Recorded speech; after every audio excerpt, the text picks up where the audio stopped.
ಸಾವು ಅಂದ್ರೆ ಭಯ ಪಡೋದಿಕ್ಕೆ ಹಲಾಲ್ ಟೋಪಿ ಹಾಗೆ ಗಲ್ಗಲ್ಲಿ ತಿರ್ಗೋ ಕಂತ್ರಿ ಗೂಂಡ ರೌಡಿ ಅನ್ಕೊಂಡ್ರೇನೋ ನನ್ನನ್ನ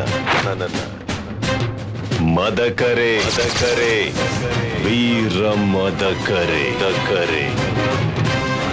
ಭಯ ನನಗಲ್ರೋ ಸಾವ್ಗೆ ಅದಕ್ಕೆ ಒಂಟಿಯಾಗಿ ಬರೋದಕ್ಕೆ ಹೇಳೋ ದಮ್ಮಿಲ್ದೆ ಸಾವೇ 6 ತಿಂಗಳಿಂದ ಹುಚ್ಚ ನಾಯಿ ತರ ನನ್ ಬೆನ್ನ ಹಿಂದೆ ಅಲಿತಾ ಇದೆ.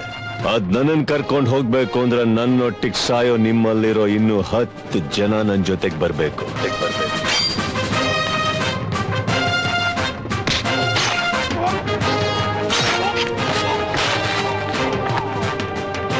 ಪೌರುಷದಿಂದ ತಿರುವೋ ಈ ನನ್ನ ಮೀಸೆ ಮೇಲಾಣೆ, ಪ್ರಾಣಕ್ ಪ್ರಾಣವಾಗಿ ನೋಡ್ಕೊಳ್ಳೋ ನನ್ನ ಮಗಳ ಮೇಲಾಣೆ, ನಿಮ್ಮಲ್ಲಿ ಒಬ್ಬ ಉಳ್ಕೊಂಡ್ರು ನಿಮ್ಗಿಂತ 1 ಕ್ಷಣ ಮುಂಚೆ ನಾ ಸತ್ರು ನನ್ ಮೀಸನ ಬೋಳ್ಸಿ ನನ್ ಶವನ ಹೂತಾಕ್ರು. ಬನ್ರ